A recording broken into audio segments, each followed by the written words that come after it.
સુરતને બચાવવું હોય તો બચાવી લો, બોમ્બ બ્લાસ્ટની ધમકી આપનારને ઝડપી પાડતી ઉધના પોલીસ। સુરતમાં 3 સ્થળોએ બોમ્બ બ્લાસ્ટની ધમકી આપવામાં આવી હતી। જો સુરતને બચાવવું હોય તો બચાવી લો। રાત્રે 12 કલાકે 3 જગ્યાએ બોમ્બ બ્લાસ્ટની કરવાની ધમકી આપવામાં આવી હતી। સુરત કંટ્રોલ રૂમમાં અજાણ્યા શખ્સે કોલ કરીને ધમકી આપી હતી। સુરત કંટ્રોલ રૂમમાં અજાણ્યા શખ્સે કોલ કરીને ધમકી આપી। ઉધના વિસ્તારમાં 3 સ્થળો પર બોમ્બ બ્લાસ્ટ કર્યા હોવાના કોલથી પોલીસ વિભાગ દોડતું થયું હતું। પીઆઈ, એસીપી, ડીસીપી સહિત પોલીસના ઉચ્ચ અધિકારીઓ દોડતા થયા હતા। પોલીસની અલગ અલગ ટીમોએ મધરાત સુધી આદરી તપાસ। પોલીસની અલગ અલગ ટીમો દ્વારા મધરાત્રી સુધી ઉધનાના 3 સ્થળો પર ઝીણવટપૂર્વક તપાસ આદરી હતી। જો કે તપાસમાં કોઈ પણ પ્રકારની વાંધાજનક વસ્તુઓ મળી આવી નહોતી। ત્યારબાદ પોલીસે જે નંબર પરથી કોલ આવ્યો હતો તેને ટ્રેસ કર્યો હતો। કોલ કરનાર શખ્સને પોલીસે ગણતરીના કલાકોમાં ઝડપી લીધો હતો। આરોપી જે પોલીસ પકડમાં આવ્યો છે તેની ઓળખ અશોકસિંહ તરીકે થઈ છે। જો કે આ શખ્સે કયા કારણોસર આ કોલ કર્યો, તેનો ઈરાદો શું, તે મામલે હાથ સઘન પૂછપરછ પોલીસ દ્વારા કરવામાં આવી રહી છે। તમે જોઈ રહ્યા છો કેપી ન્યૂઝ ચેનલ રાહિલ શેખની સાથે। ગઈકાલે સુરત શહેર કંટ્રોલ રૂમમાં એક કોલ આવ્યો હતો। આ કોલમાં કોલ કરનાર વ્યક્તિએ એવું જણાવ્યું હતું કે સુરત શહેરમાં તે 3 બ્લાસ્ટ કરવાનો છે। જે અનુસંધાને પોલીસે તત્કાલ જે કોલર છે એને આઈડેન્ટિફાઈ કરવાની કોશિશ શરૂ કરી દીધી હતી।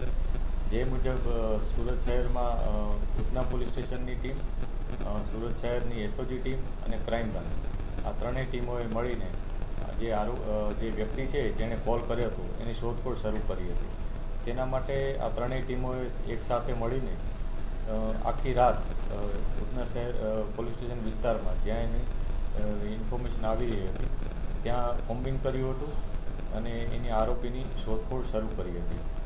શોધખોળના અંતે આખા રાતના ખૂબ જ અથાગ પ્રયત્નોને બાદ સવારના પોલીસને આ વ્યક્તિ મળી આવી હતી। એને ઇન્ફોર્મેશન શું કામ આપી હતી એની પ્રાથમિક તપાસ પોલીસે કરી છે। એણે આ પ્રકારની વાત કરવા પાછળનું એનું કારણ જાણ્યું છે। જે આરોપી છે અત્યારે એ પોતે એક ફેક કોલ આપ્યો હતો અને પોલીસને પરેશાન કરવા માટે આ પ્રકારની એણે હરકત કરી હતી એવી ઇન્ફોર્મેશન પોલીસને મળી છે। જે વ્યક્તિ છે એનું નામ અશોક સિંઘ છે, તે મૂળ યુપીનો રહેવાસી છે અને પોલીસ હાલ બીજી વિગતો પણ એની તપાસ કરી રહી છે। આરોપી શું કરે છે? જે આરોપી છે અશોક સિંઘ એણે અત્યારે છૂટક કામકાજ કરે છે અને લોડિંગ અનલોડિંગ એ પ્રકારનું છૂટક કામકાજ કરે છે, તથા કોઈ જગ્યાએ જ્વેલર શોપમાં પણ નાના મોટા કામ કરે છે એ પ્રકારની માહિતી છે। અમે એની તમામ બાબતો અત્યારે વેરીફાઈ કરી રહ્યા છીએ। જે પણ બાબત એ પોલીસને જણાવે છે એ સાચી છે ખોટી છે તમામ હકીકત ઉપર પોલીસ કામ કરી રહી છે।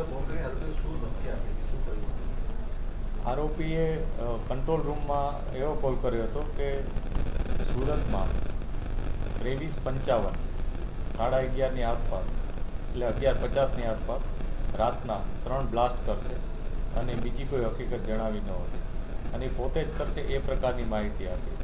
આ પ્રકારની માહિતી આપવાનું કારણ પોલીસને પરેશાન કરવાની એની એક મનોવૃત્તિ હોવાનું અત્યારે જાણવા મળેલ છે।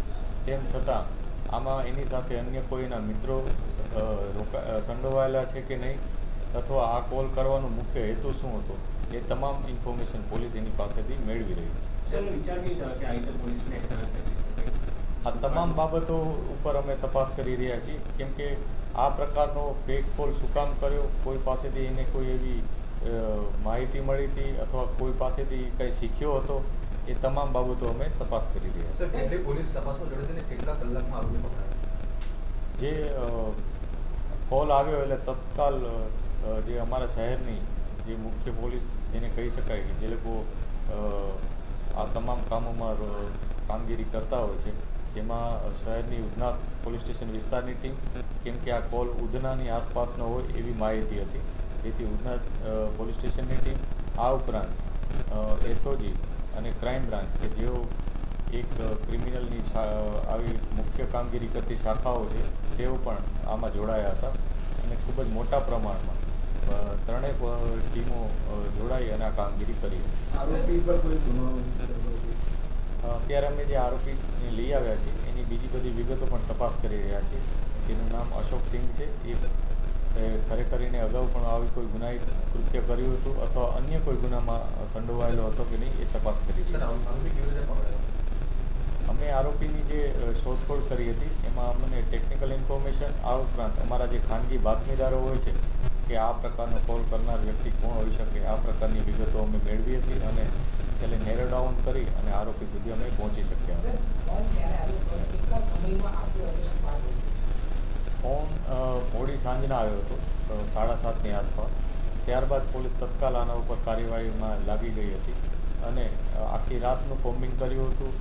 જે વિગતો હતી કેમ કે ખૂબ જ ઓછી વિગતો પોલીસને મળી હતી એના ઉપર ખૂબ જ ઊંડાણપૂર્વક તપાસ કરી હતી. બધી ટીમોએ સંયુક્ત રીતના મહેનત કરી હતી, ઇન્ફોર્મેશન શેરિંગ કર્યું હતું અને છેવટે આરોપી સુધી અમે પહોંચી શક્યા. સર કયા પ્રકારની કાર્યવાહી થશે? જે આરોપી છે એના વિરુદ્ધ આઈપીસીની વિવિધ સેક્શન હેઠળ ગુનો દાખલ કરવામાં આવ્યો છે અને એના કોઈ અન્ય ઈરાદો હતો કે નહીં એના વિશે પણ અમે પૂછપરછ કરી રહ્યા છીએ અને તેને આધારે અન્ય કોઈ માહિતી મળશે તો એ મુજબ પણ ગુનો દાખલ કરવામાં આવશે.